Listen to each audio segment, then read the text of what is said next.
Welcome back, everybody, to another episode of the Educational AD Podcast. We're going to be right back with today's guest, but as always, we're going to give a shout out to our sponsors.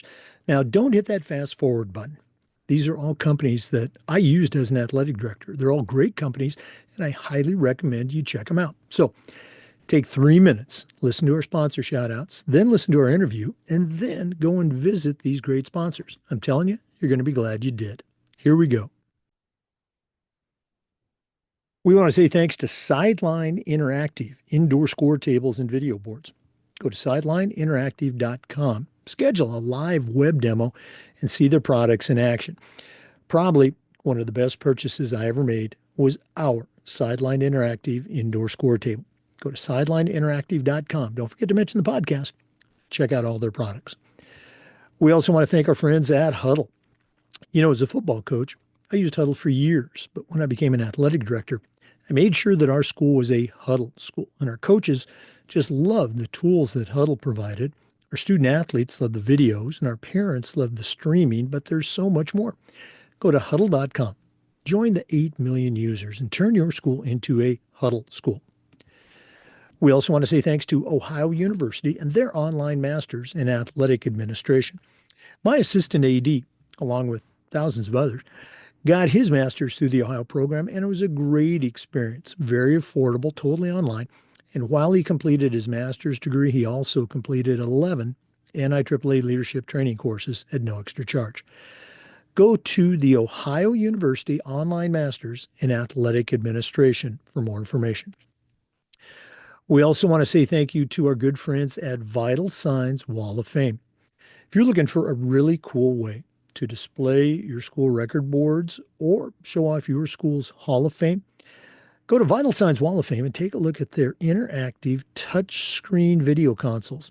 You put one of their units in your gym lobby, your main hallway, it's going to be a magnet for kids, for coaches, teachers. How about alumni, sponsors? Go to vitalsignswalloffame.com. Make sure you mention our podcast, vitalsignswalloffame.com. We also want to say thanks to our friends at Hometown. Hometown is changing the game for schools, for organizations with their suite of solutions for things like digital ticketing. They still do that, but they've also added things like fee-free fundraising, athletic website construction, and a whole lot more. Whether you're an athletic director, a coach, or a school administrator, Hometown makes it easy for you and your school to save time, to raise more money, and to bring your community together. To find out more, just go to hometown.com. That's hometown.com. We also want to say thanks to Home Campus. Home Campus is one of those platforms. You're going to use it every day, whether it's scheduling, rosters, results. For me, the athletic eligibility and clearance platform alone is the best. You got to see it to believe it. To find out more, just go to homecampus.com. That's it, homecampus.com. We also want to say thank you to our friends at Snap. Have you ever spent weeks and weeks with a fundraiser and then been disappointed in the results? Well, those days are gone. Go to snapraise.com. We used it at our school with great success. Our coaches loved it. Our parents loved it. I'm telling you, and it works. Go to snapraise.com. Check out their other great platforms. But if you're looking for a fundraiser, you found it. Go to snapraise.com. And we want to say thanks to Gipper. Your students are on social media, and if they're not seeing content that celebrates their accomplishments and promotes your program, you're missing out on a great opportunity. Go to Gipper.com. It's used by over 20,000 high school and college programs. And whether it's a social media post celebrating a victory or an entire newsletter sharing all the great things your athletic department is doing, the Gipper team's going to have you up and running in no time. It's professional graphic design made easy. Go to Gipper.com to get started. Remember, mention the podcast. Go to Gipper.com. And we want to say thanks to Athletic Surveys by LifeTrack.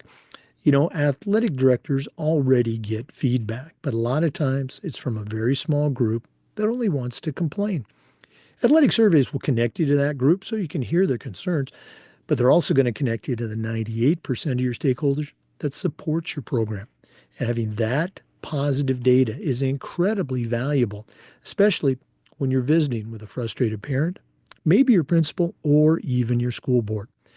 Go to athleticsurveys.com. They're going to create a custom survey that lets you take the pulse of everybody in your program. That's athleticsurveys.com.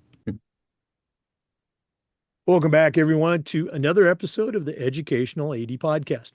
We're going all the way up to Connecticut today, and we're going to be visiting with Kevin Siedlecki. Kevin is the head women's lacrosse coach at Southern Connecticut State University. We connected on LinkedIn. If you're interested in being a guest, that's a good way to, I guess, get my attention. But looking at Kevin's profile, he's got a great background in athletics, also an aspiring author. We're going to talk about that later in the show. But Kevin, welcome to the Educational AD Podcast. Thank you. It's great to be here. I love listening to all your interviews, all the guests I've heard, just fascinating people doing great stuff. So excited to be here. Oh, well, we're excited to have you. And as you know, we always like to let our listeners have a chance to get to know our guests. So give us that quick bio, where you were born, where you grew up. As we say, try to share your life story in 2 minutes, but take a break when you get through your college days. And then we'll come back and hear more about your career. But what's the Kevin Siedlecki origin story? Yeah, so I was born in Pennsylvania. My dad was an assistant football coach at Lafayette at the time. And then he ended up getting a head job when I was 5 years old. So I don't remember much about Pennsylvania, but we moved up to Massachusetts. He spent time as the head coach at two schools up there, and then ended up, when I was a freshman in high school, he got the head job at Yale, where he was for 12, 13 years. And that's how I ended up in Connecticut. So I didn't really grow up anywhere. I bounced around a lot. That's one of the reasons I never wanted to be a college coach, was seeing my dad. He always was getting better jobs and moving up the ladder, but a lot of his friends weren't and were forced to move and all that kind of thing. And I just didn't want that. But I spent all my childhood playing sports. People talk about, I hear like, oh, remember that comic strip? Remember that cartoon? Remember that fill in the blank? I'm like, no, I was playing sports. What are you talking about? I was playing baseball. I was playing football. I was doing everything. Really just backyard as all the time. When it came time to organized sports, I actually had some health issues. I've had a kidney transplant. So when I was really young, I really knew I couldn't play contact sports. I couldn't play football. I couldn't play lacrosse. I actually had to give up baseball as well, just because of where the kidney is in the body. They put it in the front.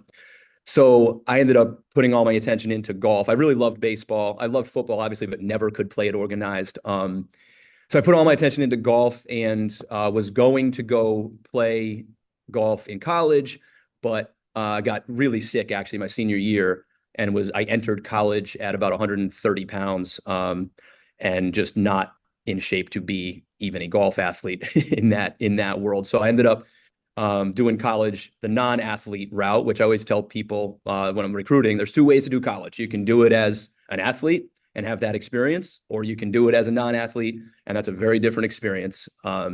And you got to know what you're getting yourself into when you're doing the athlete route, because you're giving up some of that stuff that maybe culturally we hear about college. So yeah, that's it in a nutshell. Well, wow. So I got a ton of different questions. I guess going back to, let's say that junior high, pre-high school age, um, you know, what sort of, and you mentioned golf, but, that must have been terribly frustrating, wanting to play, but, not being able to play. Can you share a little bit more about that? I don't want you to relive, a negative experience, but No, I think that, so my parents were really good about raise, and they've more, or only recently kind of divulged to me kind of their conversations with doctors and stuff when I was growing up, and they just raised me normal. I loved baseball, played baseball. I played basketball. I played all the sports. I didn't have my transplant until I was in high school. So growing up, I could kind of do that. The football thing was more worried about damage. And just not actually taking hits and stuff like that. So when I was growing up, I really was just normal. I was able to play. I did the little league stuff. I did the youth basketball stuff. And it was really just football that I stayed out of. And when I look back on, I look now at so many kids and parents worried about college sports. I never dreamt of playing college sports. I dreamt of being center fielder for the Red Sox. That's what I wanted. That's what my childhood was devoted to. I skipped college. That was never part of my, dreams as a child. I think we're putting that on kids way too much right now in a lot of sports. But no, so my childhood in that sense, that athletic sense, was great. My dad, again, he was a head football coach at the D3 and D1 level, but he also coached my little league team when he was a D3 coach because he was able to just be there. We used to do pickup baseball games across the street from our house in Worcester, Mass. There was a field, and my dad would just be out there pitching, and all the neighborhood guys would be there, just play a pickup game, and all that backyard stuff that is obviously so valuable to development as an athlete is that's what I did as a kid. Oh, I love it. I can picture that lot, right now. We, growing up, we had the biggest backyard. And so we were always kind of that, meeting point for neighborhood kids. And, somebody else 2 doors down, they had the basketball hoop in their driveway. So, no, I can picture that easily. Obviously, your dad had a big influence on you, as a role model, et cetera. But can you think of any other coaches that you had or a PE teacher that maybe at the time, junior high, high school, didn't seem like much, but now looking back as a head coach yourself, you can say, hey, that person had a big impact on my life. Yeah, there's two that I kind of recognize right away, even in the moment. I had a English teacher named Frank Barron, who recently passed, actually. He was the head boys lacrosse coach at the school, and obviously I was not able to play lacrosse or football in high school. But he was very demanding. I would watch lacrosse games, and I'd be there supporting my friends and stuff like that. And he was a hard, tough coach. And in the classroom, he was the most soft-spoken guy. I still remember my freshman year. So he taught freshman and senior like electives. So freshman year, he first day of school, he had us look out the window. He had a classroom with windows, and there's like 3 trees lining outside the window on the first floor. And he says, take a look at those trees. He said, next time you're in here after freshman year, it's going to be senior year. It's going to be in a journalism class or something like that. And those trees are going to look exactly the same. And your 4 years is going to go by like that. And that just really hit me and resonated. And he really appreciated every single person that he came in contact with. He made the most of every relationship he had, and he really pushed students, myself included, as a 14-year-old boy with failing kidneys, with all the reasons not to care about school. He really pushed me to like English. I ended up becoming an English teacher for quite a while.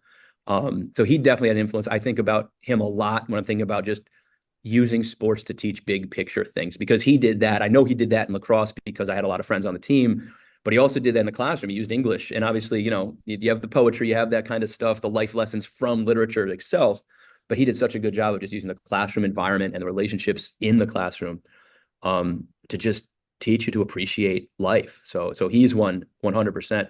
The other one is the coach who first hired me. Pat McCahill is a legendary girls lacrosse coach up here in Connecticut. She's in the Hall of Fame. She actually recently passed as well. I delivered her eulogy.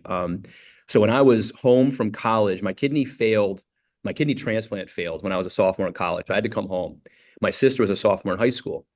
And Pat called me, and she just said, hey, you like sports? Do you want to coach your sister's team? So I was like, all right. So I took the spring. I had my health wasn't great. And I was kind of just getting through, trying to figure out next steps with all that.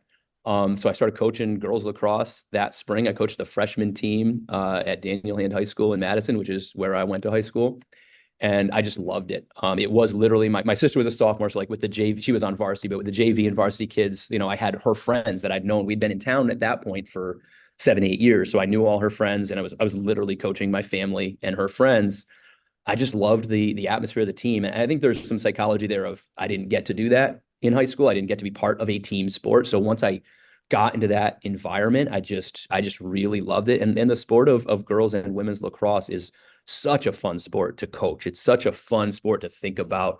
I know a lot of people don't know anything about it, and when you watch it on TV, it can get really confusing. But once you kind of get the basics, it's such a fun strategic sport. That's really kind of the best of basketball and hockey and soccer, all kind of wrapped into one. So that's how I started coaching. So talk about influence on your life. I mean, she she called me because she saw, hey, here's my former student whose sister's on my team, and I heard he's home and probably not going through a great time. Let me see if I can help him out a little bit. That was 2005. So here we are 20 years later, and I've been a head college coach for 6 years, and she just set the trajectory for my life. Boy, really appreciate you sharing. We're going to take a deeper dive into your early coaching days in our next segment. And you talk about lacrosse. I grew up in Oregon and Washington. Back my high school and college career was the decade of the '70s. So that tells you how old I am. And lacrosse had not made its way out to the West Coast yet. But I was a football, basketball, track guy. But when I first came across lacrosse as an AD, I'm just thinking, geez, running around, hitting people with a stick. Well, I would have been all over that, if they had that when I was in high school. So, Yeah, eh, 100%. anyway, let's go and take a break. For listeners, we're visiting today with Kevin Siedlecki. He's the head women's lacrosse coach at Southern Connecticut State University. We're coming back with more, so please stay with us. This is the Educational AD Podcast. We want to thank our good friends at Sideline Interactive, indoor score tables and video boards. Go to sidelineinteractive.com and you can schedule a live web demo to see their great products in action. You've heard me say before, probably the best purchase I ever made as an athletic director was our Sideline Interactive indoor score table. Go to sidelineinteractive.com. Don't forget to mention the podcast.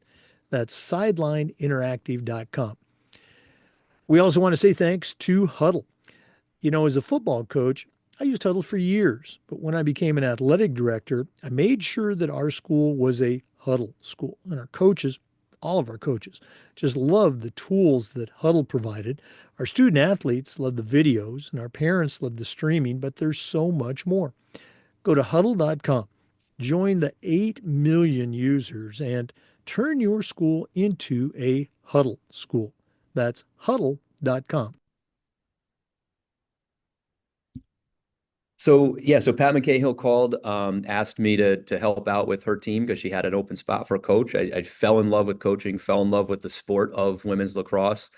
Um, and I had my sister and her friends were the ones. And once we got to the postseason, I was just helping out with the varsity as they did that. And so I'm literally coaching family, and it really just felt like that. So that's how I got into it. I ended up going back to school. I finished my degree and got a kidney transplant in those next couple of years. So I ended up really not sure what I wanted to do. I went to college thinking I wanted to be a lawyer, but once I started coaching, I really just loved that. I saw my dad's career, saw all of his friends and what they went through in coaching. So really wasn't interested in doing the college thing. I said, I could get a job teaching. I love English. I was also a music major in college. So I like that stuff. So doing English teaching and coaching lacrosse seemed like a pretty good deal. So I ended up becoming the head coach, the AD. Craig Semple, another person who's just had such an influence on my life. Craig called me in because Pat was retiring. I had just gotten a job as a paraprofessional, and Craig says, "I'm going to make you the head coach next year." And I was like, "What? I've only known anything about girls lacrosse for about 2 years." I really, he's like, "Yeah, but the way you treat the kids, the way you talk to the kids, and the way that you think about sports, like, I believe in you," is what he said. So, that's how I became the head coach of the high school. We had a pretty successful run. I started coaching football, and I did a season of basketball as well. For just a great athletic department, great athletic director, Craig was just and is just a very good, loyal guy. He's got it. He hires the right people, and then he's got your back. And that's one of the things for the toolbox for later, is know your people and have, know what's going on in your program, and then stick up for what's going on in your program. You So know, oh, I was going to say, one of our favorite questions is, there's a saying with ADs, and I'm sure it applies for coaches as well. You don't know what you don't know. As you became, a head coach, what were some things that you found out that you didn't know? So that's such an interesting question because there's a lot of things I think, and the same is true when I became a college coach. A lot of things I think coaches don't expect that I actually was prepared for because of my dad's experience, because I grew up in the locker room, I grew up in the office. So there's, when I got, so let's go to college. That's a little bit easier. the budgeting stuff, the scheduling stuff, the study halls, the all of the big picture CEO type stuff. Not only did I know to expect that, I enjoy that stuff. I think of all those things as how can we get our GPA up? What can we do to support students more? How can we fundraise some more money, get us those nicer uniforms, get us that extra game down in Florida? We're going down to Florida to play a couple games. So like some of that stuff I actually did expect. That I think some people, when you go right from, hey, I was an athlete, now I'm a coach, without kind of the experience that I had growing up, maybe you don't have that expectation. Um, yeah, so that kind of stuff. I think the thing what did I not know? And again, I knew I didn't know. It's a sport I never played. So I really had to learn, and I dove right into X's and O's, a ton of X's and O's. I think it did take me a little while. I am now very focused on team culture. Really, that's why my book is called "It's Not About the Game." A lot of coaching lessons are really for any sport, for any team. Um, but I think it took me a little while. I was so overwhelmed with learning the X's and O's of girls lacrosse that I really skipped that for a few years, and it took me some time to kind of figure out that, oh, I need to focus on culture. I need to do some more of this stuff. I think that's probably the biggest thing. Um, that was I needed. I knew how to talk to kids. I knew how to motivate kids. I knew how to organize, plan practices, stuff like that. All just watching my dad and his friends, growing up, it is where that came from. Um, but I didn't really get the whole big picture of what it takes to build a culture for a few years. Let's go and talk about that growth of learning how to build the culture again, because as you shared, high school. I mean, coaching is coaching, but coaching high school is different than coaching college. I was a college coach for a number of years myself. So take us on that journey of your growth as you were learning how to build that culture that allowed you to make that jump and become the head coach at the college level. Yeah, so those are really two separate things, and because I never really wanted to be a coach at the college level. That also happened by accident, and I'll get into that later. But um, I think it came down to I started with a lot of success. I inherited some great talent and just a great program in general. And then a couple years in, talent dipped a little bit. I had just started to work with the youth program, having realized that that's a really important part of success at the high school level is making sure the youth program is kind of feeding you deliberately, not just running on its own. But we had a little bit of a dip in talent, and I didn't handle that well. I was used to winning, and I very much spent a season just kind of angry that we weren't winning without many solutions, and without much big picture thinking. And again, to Craig's credit, Craig Semple, again, he had a talk with me at the end of the season where you gotta change some things here. We can't be a win at all costs kind of thing. And I know you love the kids. I know you love competing. I know you love the sport. And he actually just pointed me to a couple of resources. The Positive Coaching Alliance was one of them that I saw a couple things from them and started digging into that. And once I got interested in that, I was 110% into it. I dove right in. I read everything I could. I stopped worrying about X's and O's and started thinking way more about that stuff.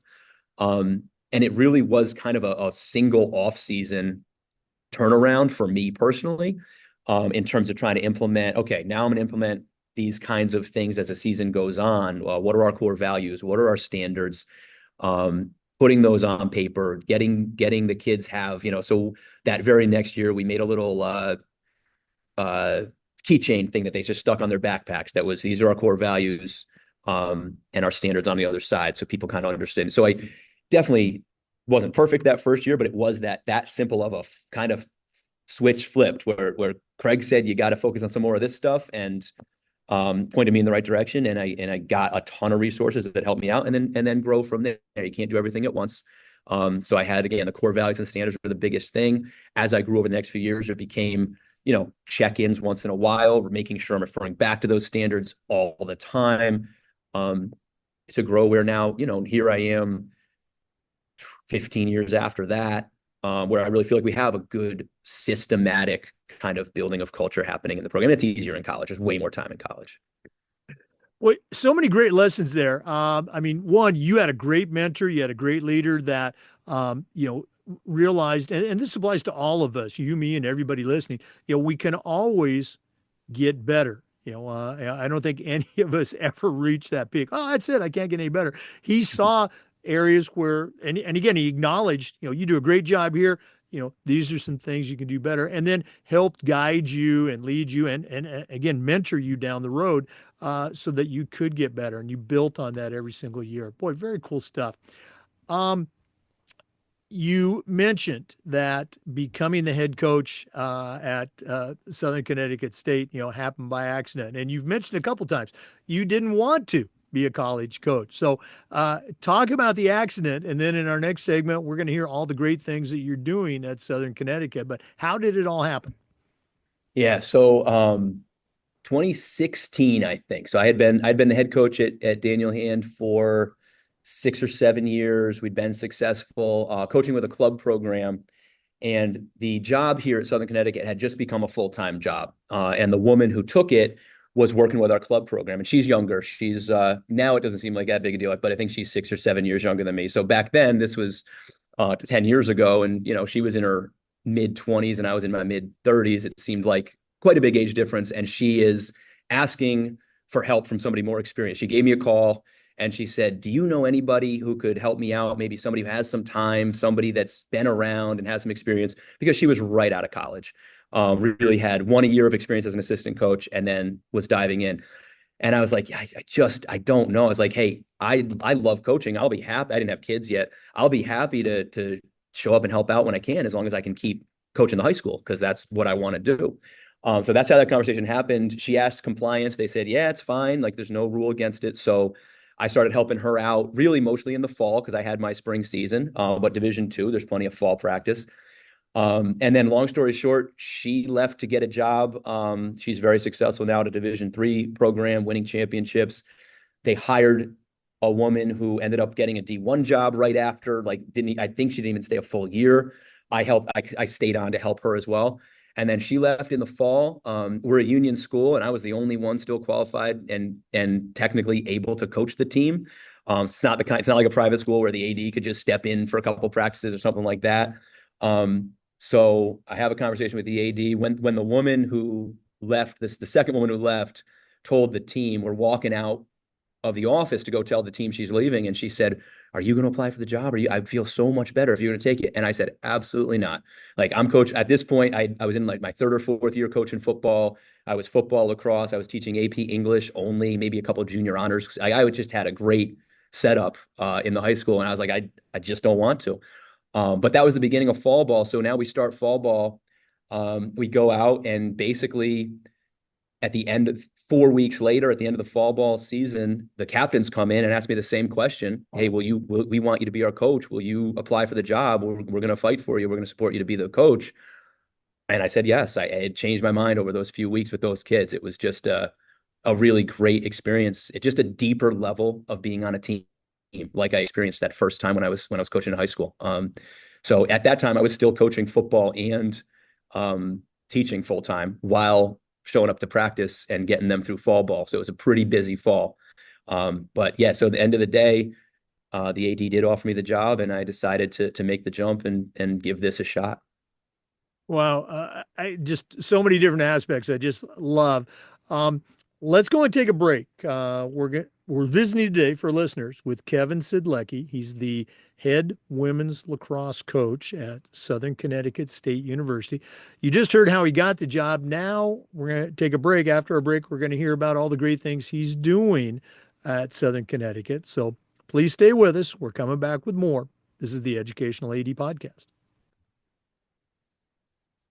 We want to say thanks to Ohio University and their online masters in athletic administration. Now, I didn't get my master's from Ohio University, but my assistant athletic director did, along with thousands of others, and it was a great experience. It's very affordable, just 20 months, totally online. And while he was completing his master's degree, he also completed 11 NIAAA leadership training courses at no extra charge. To find out more, just go to the Ohio University Online Masters in Athletic Administration. Don't forget to mention the podcast. We also want to thank our good friends at Vital Signs Wall of Fame. If you're looking for a really cool way to display your school record boards or to show off your school's Hall of Fame, go to Vital Signs Wall of Fame and take a look at their interactive touch screen. That's right, touch screen video consoles. I'm telling you, you put one of these in your gym lobby or the main hallway in your school, it's going to become a magnet for students, for teachers, how about alumni and sponsors. Go to vitalsignswalloffame.com. Check out their great products. That's vitalsignswalloffame.com. We also want to thank our friends at Hometown. Now, Hometown is not just digital ticketing.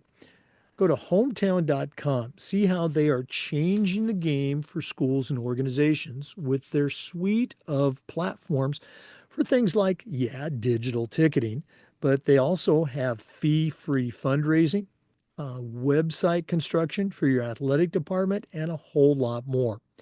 Whether you're a head coach, an athletic director, or a school administrator, Hometown makes it easy for you and your school to raise money, save time, and bring your community together. Go to hometown.com for more information. As always, don't forget to mention the podcast. That's hometown.com. Yeah, Huddle is great. I've been with Huddle everywhere I've been. I started before they had the Flow platform for basketball, soccer, lacrosse. I used to use the football platform and clip stuff of the high school team when I was coaching. Um, and when they created the Flow platform, actually, they created the beta test and all that. They were so responsive to feedback. I almost feel like the Flow platform was custom made for me. I'm sure there were 100 other coaches saying the same thing, giving the same feedback, but when they create, and it's been a while now they've had that platform. Some people probably don't even realize that it didn't exist a while ago. It was just football and everything was supposed to be down in distance and you had to tag everything like that. Um, but yeah, they've always been so responsive. The breakdowns, if you're doing the assist thing, that is tremendous. That's a tremendous tool for high school coaches, especially. You don't have time. I don't have time as a college coach, and it's my full-time job. So high school coaches doing the breakdowns in every sport, just such a time saver. And yeah, I mean, I can't recommend Huddle enough. They've been a great company to work with, and the product just keeps getting better. Well, thanks so much for sharing that. You are so true. I think a lot of the, let's say, this generation of users, they don't understand, what it was like, back in the before Huddle, when you're breaking down VHS tape. For me, it was after the game that night, 2:30 in the morning, doing those stats, getting those tendencies, and then getting up at 6 a.m. to drive the copy of that tape and make the tape exchange with another coach. And now with the, as you mentioned, the Huddle Assist and everything, it is truly a game changer. Thanks for not just football too, but for all the sports. I loved how I could walk through the gym at my old school as the AD and see my volleyball coach or my basketball coaches with their cell phone. They're programming the Huddle Focus camera in the gym, and we had it out on the fields, of course, for football, soccer, and lacrosse. But Kevin, thanks for sharing. For our listeners, our guest today is Kevin Siedlecki. He's the head women's lacrosse coach at Southern Connecticut State University. Kevin, you talked about your journey and how it led you to Southern Connecticut. What are some things that you can share with our listeners about the program that you're particularly proud of since you've come on board? Yeah, I mean, so right now, we're 4-0. We're sitting 4-0, heading into a tough league game tomorrow. So that is going to tell us kind of where we stand. First time this program's ever been 4-0. First time the program's ever won 4 games in a row. Um, we had our first winning season in program history 2 years ago. I have been on for 6 years. I got the job. February of 2019 is when I was officially announced as the head coach. We had a game the next weekend, so there wasn't a whole lot of time. Um, but no, I mean, I took the job partially for the challenge, mostly for the challenge of really a program that had been ignored. Just first, it was a part-time coach. They gave the field hockey job the responsibility of also coaching lacrosse to try to bring in a few more students. And she just didn't want to do it. So, she was doing her best to coach 2 sports at the Division II level.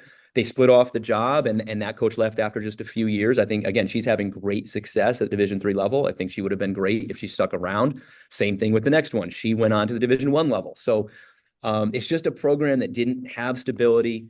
but great potential. The school is great. We're about a 10,000 student school with 180 majors, so it's very easy to talk people into coming in from the recruiting standpoint. Obviously, I get the job in 2019. Anything that started in 2019 got pretty disrupted for reasons everyone's aware of. So, especially college athletics. So, coming through all of that, just kind of surviving, and now really building the culture that we want. I think we've had the girls who just graduated last year. That was the first class that I recruited. It was a little bit late to the recruiting process with them, but we lucked out. We got some really great athletes who had, for one reason or another, kind of slipped through the cracks, and they built this program up, had the first winning season. They won more games in their 4 years than the program had in the previous 19. So they, and it took a little while. We had COVID, we had all that, but then they had a 9-8 season and then an 8-9 season the last 2 years to win those. And so the total, I think it was 25, 26 wins, something like that. So almost the entire history of the program was matched in wins. So that's, just from an output and outcome standpoint, really proud of that. How are we getting there? Working really hard at recruiting, working really hard at everything. I always tell people my standard is that we are excellent everywhere. I don't want to be 16-0, but have a 0.16 GPA. We want to have a 3.6 GPA, and we want to raise $40,000 a year, and we want to have that record that's also very competitive. We're in a really tough conference in women's lacrosse. The NE10 usually has 7 or 8 teams in the national top 25 each year. So it's tough, and you got to build and be competitive. So right now, that's where we stand and what we've done to become just a competitive program in the NE10. I'm really proud of, but I'm not satisfied. That's one of the most important lessons I learned from my dad.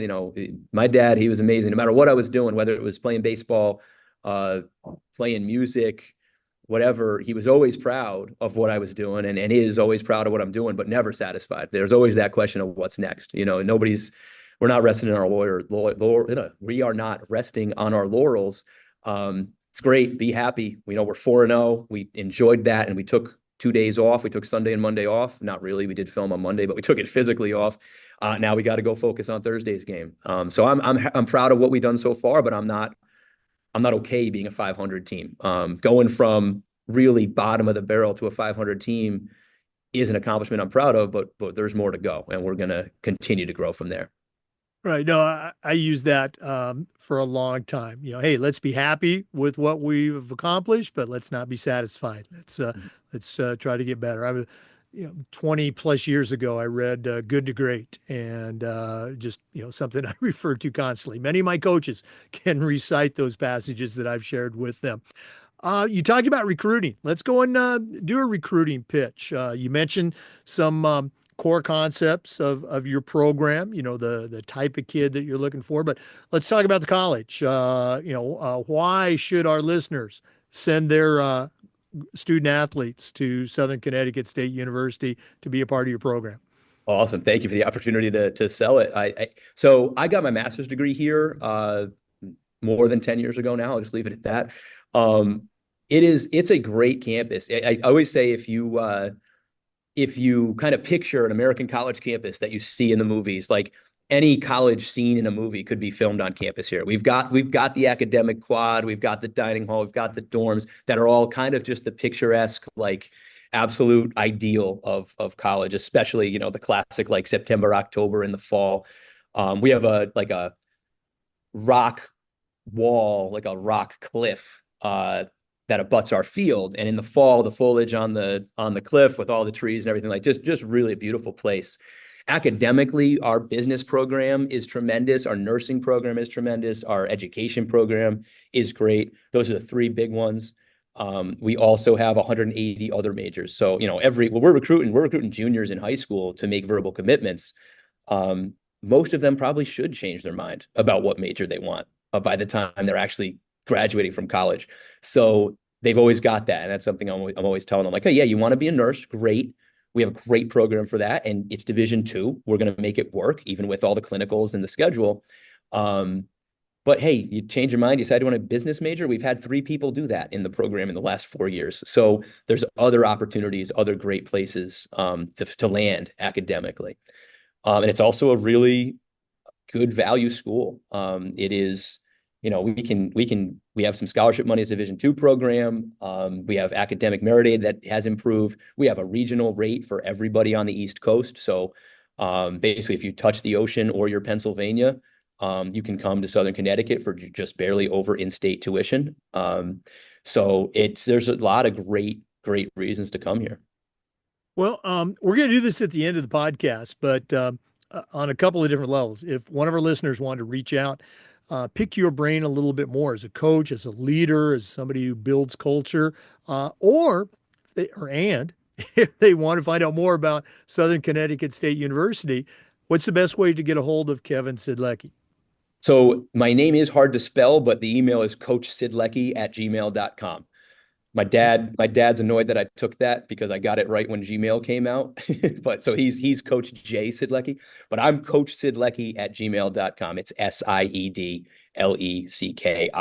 So it's pretty easy. You just have to spell my name right. And again, you can connect with Kevin on the Southern Connecticut State University website, and he's also on LinkedIn. We mentioned earlier that in addition to being a college head coach, Kevin is also an aspiring author. In our next segment, we're going to take a deep dive into his book. So please stay with us. This is the Educational AD Podcast. We also want to make sure we say thanks to Home Campus. Home Campus is one of those platforms you're going to use every single day, whether it's scheduling, results, rosters, communication. For me, the athletic eligibility and clearance platform alone is incredible. You got to see it to believe it. To find out all the great things that Home Campus can do for you, just go to homecampus.com. That's it. Go to homecampus.com. We'd also like to thank our good friends at Snap. Have you ever spent weeks and weeks with a fundraiser and then been disappointed in the results? Well, those days are gone. Go to snapraise.com. We used it at our school with tremendous success. Our coaches, our parents, everybody just loved it because it works. Go to snapraise.com. You can check out all of their other great platforms. But if you're looking for a fundraiser, you just found it. Go to snapraise.com. As always, don't forget to mention the podcast, snapraise.com. We'd like to thank our good friends at Gipper.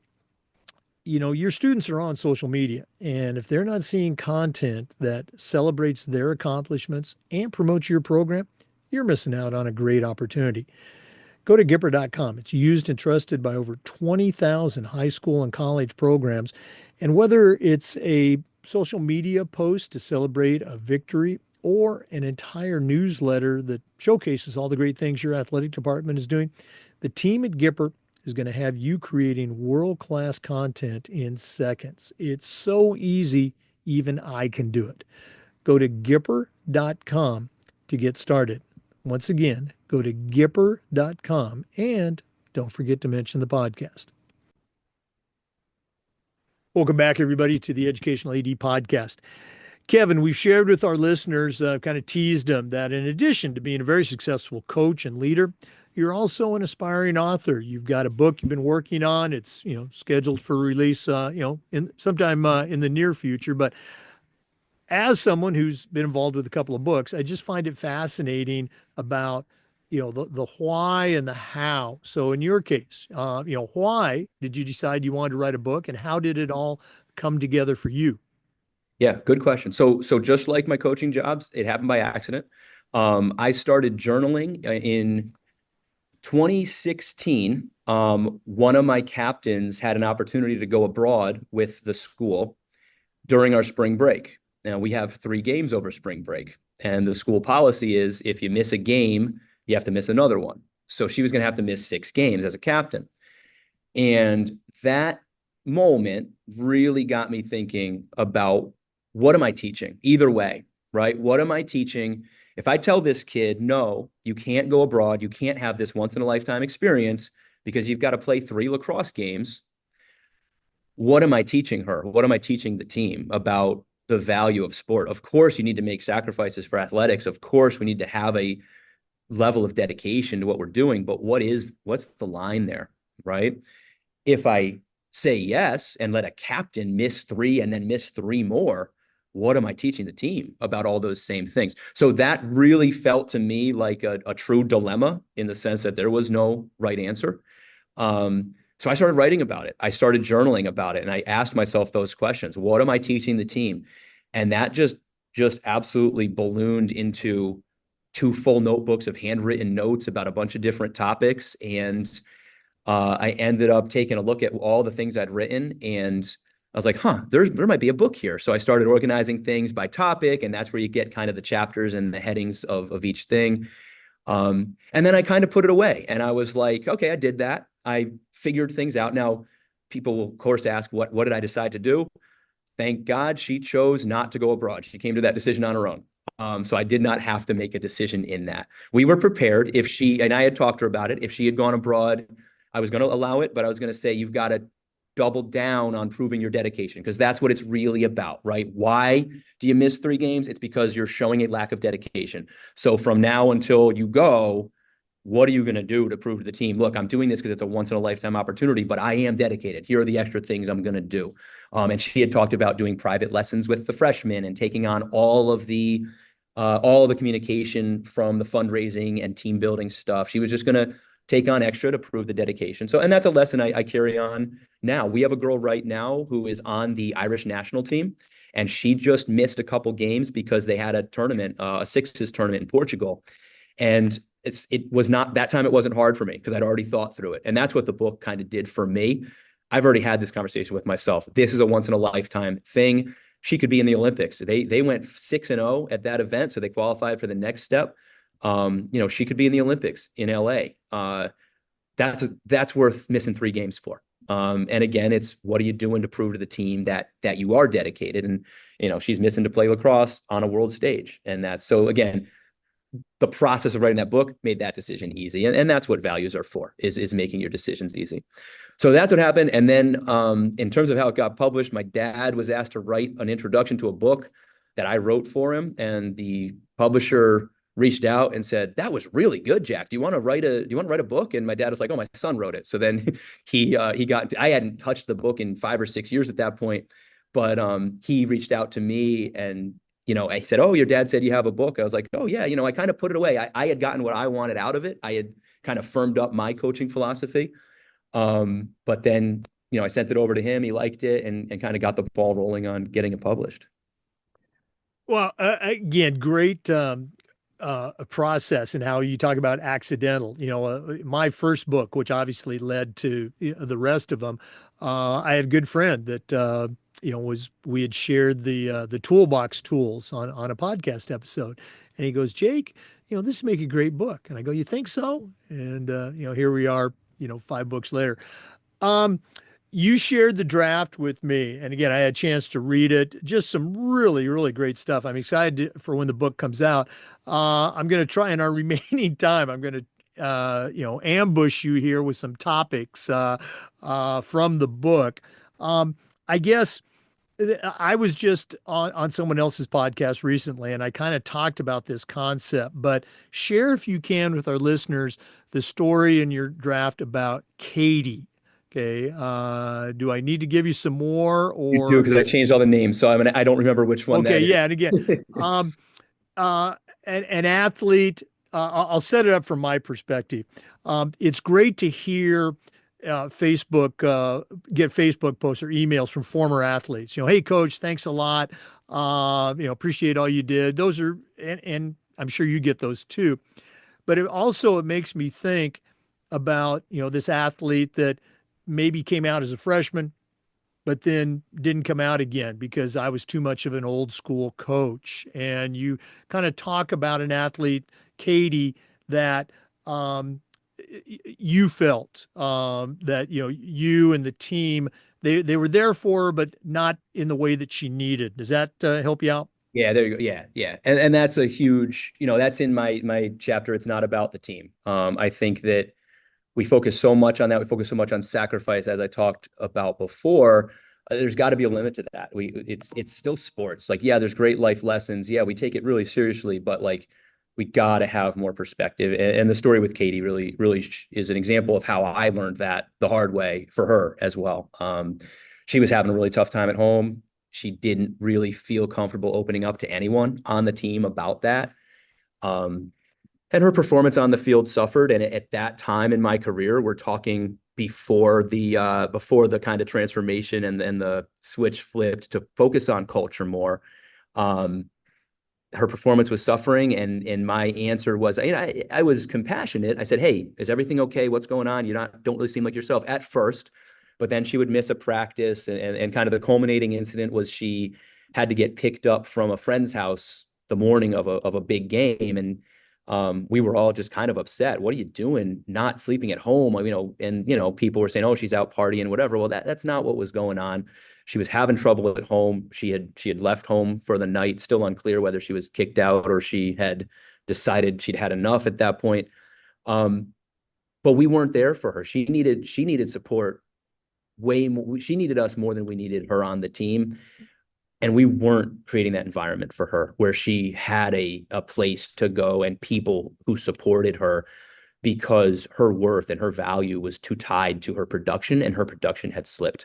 And I think in high school, especially, it may be easier to slip into that a little bit because you just have so little time. In college, I meet with every one of my student athletes twice a month, and my position coaches. I'm very lucky to have three assistant coaches, and they meet with their positions, each individual, once a week. So we have so much time to really dig in and develop those relationships. Where in high school, you really just don't. Coach has a full-time job. You got 2 hours a day. Maybe you're plugging an extra hour of meetings or film in there.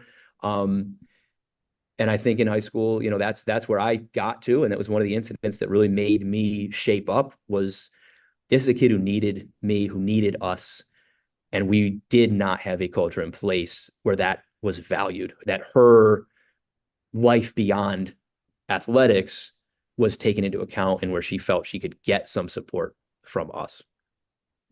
Yeah, again, as I was reading that, I just flashed back to, this athlete or this athlete that, that I had, and how I could have, should have done a better job. Great stuff. I had four other ones that I wanted to share with you, but I'm listeners, I'm telling you, when the book comes out, you need to add this to your library. So, Kevin, what's the name of the book, and what's a likely release date so our listeners can go out and get it? Yeah, it's called It's Not About the Game. And it's really all of them, not all, but many of the mistakes I made in my first decade of coaching, whether it's mostly lacrosse, because that's what I focus on, but I also coach basketball and football, and there's a couple stories in there from those sports as well. Um, it's Not About the Game. It should be released early June. It'll be on Amazon. It'll be audiobook, Kindle, hardcover, paperback, all the formats you want. Early June. All right. Well, it's not about the game, and the author Kevin Siedlecki. Kevin, this has been great spending some time with you. And if you're coming down to Florida on your lacrosse circuit, I'm going to have to make it down to St. Leo and check out some of those games. But we're not done yet. We always wrap up with the athletic director's toolbox. Now, you're currently a head coach, but you certainly know your way around the world of athletics. We're going to take our final break here from Athletic Surveys. And when we come back, I'm going to challenge you to send out a brand new AD or even a brand new head coach on their very first job. But I'm only going to let you put 3 items in the toolbox. So let's hear from Athletic Surveys. And when we come back, we're going to see what Kevin Siedlecki is going to put in his new athletic director toolbox. We want to thank Athletic Surveys for sponsoring the AD Toolbox segment. In my schools, we use surveys for everything, for student athletes, for coaches, for teachers, and for parents. And here's the cool thing. The information that would come back on these surveys was almost always over the top positive. But the surveys also allowed us to connect and hear from those squeaky wheels. Sometimes we were already hearing from them, but it allowed us to address their concerns, which were usually small, keep them from turning into big concerns. But going back to that positive data, like 94%, having that information was incredibly valuable, especially when you're visiting with a frustrated parent or student athlete, or maybe your principal or even your school board. Go to athleticsurveys.com. They're going to create a custom survey that lets you take the pulse of everybody in your program.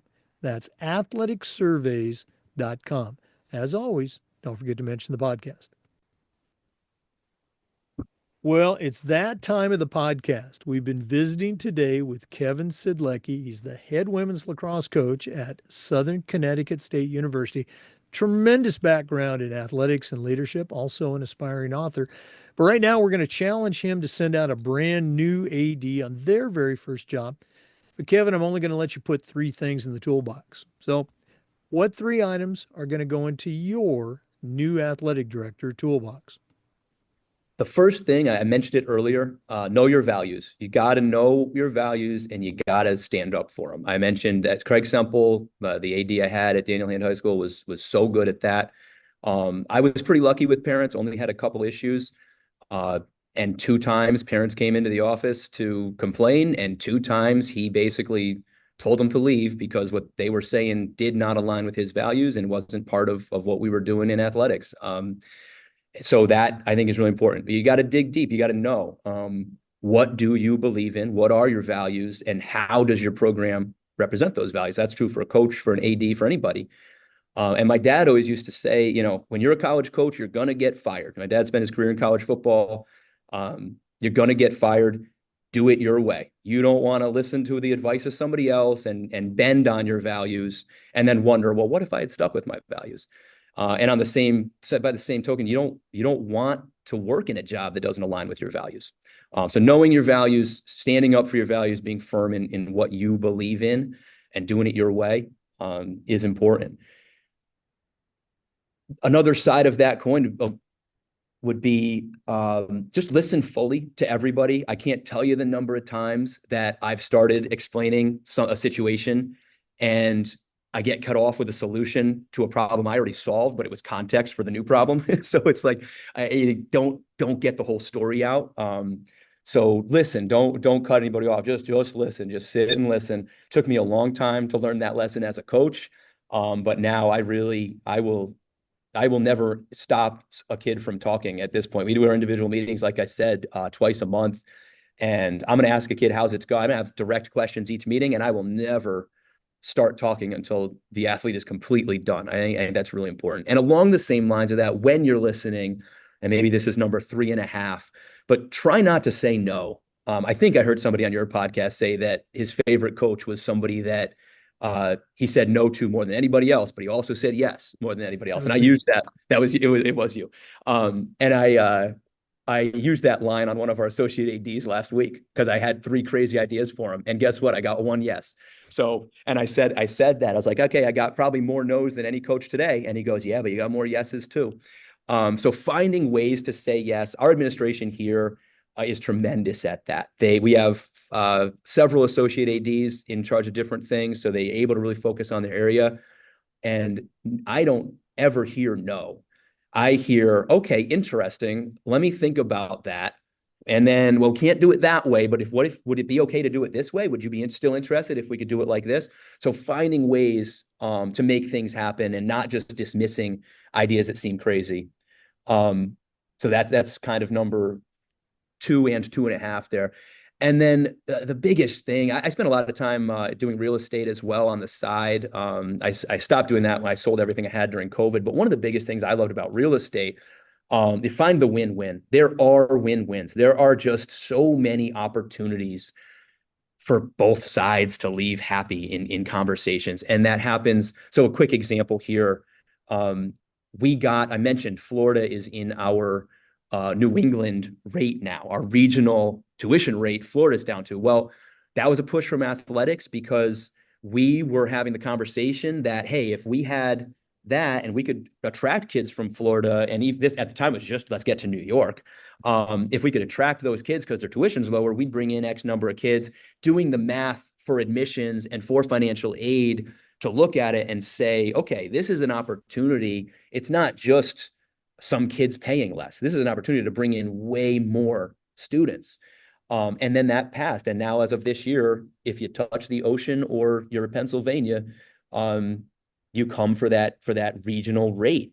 So that's just a great example of the success of a win-win. There are opportunities. You got to figure out, what do you want and how can what you want help somebody else? And I think at first that may seem hard, but I find when I think of things that way, the opportunities are there. And I've begun to think of my job mostly as, if I can somehow make all the administrators' jobs easier, if I can find a way to make their job easier, then my job gets easier, because now they can focus more on growth, big picture stuff. So finding the win-win, and listen and fully, don't say no, and know what you stand for, follow your values. And then, of course, grab my book and get into some detail on those values and what what I learned about shaping my own coaching philosophy and my own values in athletics. So you don't have to make 10 years worth of mistakes like I did to get there. No, again, great point. You probably saw me scribbling everything down. And on the book, again, for listeners, I've had an opportunity to read the draft, and there are so many great lessons in there. And Kevin makes a great point. To get the book so you don't have to make those same mistakes. That's what I said as I was collecting these tools for the toolbox, and what many of our contributors have said. Boy, I wish this book had been around when I was first starting out. One more time, Kevin, if one of our listeners wants to find out, how to get the book or just connect with you, and listeners, I think you got a great resource here. What's the best way they can get a hold of Kevin Siedlecki? Yeah, email is the easiest. It's just coachsidlecki@gmail.com. Just got to make sure you spell my name right, because it's tricky, but that's it. And as we said, Kevin's on the Southern Connecticut State University website, and you can connect on LinkedIn. Kevin, all the best with the rest of the season. Again, we didn't mention this, listeners. We're recording this on March 12th. So Kevin's going to be coaching some games actually in Florida here this weekend while you're listening to it. But thanks for coming on. We're going to have to bring you back and do a follow-up. Yeah, thanks so much. It was great. I love what you do. I love listening. I've been pounding these podcasts. I've got my drive in and out. I just love hearing people excited about their jobs. And I mentioned to you, I want to say it. I want to say it now. Like, this is the first time I heard you. People have always asked me, "Do you want to be an AD? You should be." Actually, Craig had tried to get me to take the job from him. He tried to kind of make me his protege, and I was like, I do not want to do that. And I heard your podcast really only a few weeks ago, and I was like, man, like, you really make that sound exciting. So great stuff. Keep doing what you're doing. I always look forward to listen to the new episodes. Oh wow, I'm gonna have to turn you into my press agent, and again, when you do become an AD somewhere down the road, another 20 years from now, you can thank me or you can blame me. So either one. Yeah. Okay. Hopefully I go 20 more years in coaching. I love being on the field. For our listeners, we want to say thanks to you for tuning in, and just remind you that we upload the Zoom recordings of every interview to the Educational AD Podcast YouTube channel. We do this just about every day. We try to share stories from the world of athletics along with some best practices. So come back and join us again on the next episode of the Educational AD Podcast. We'll see you next time.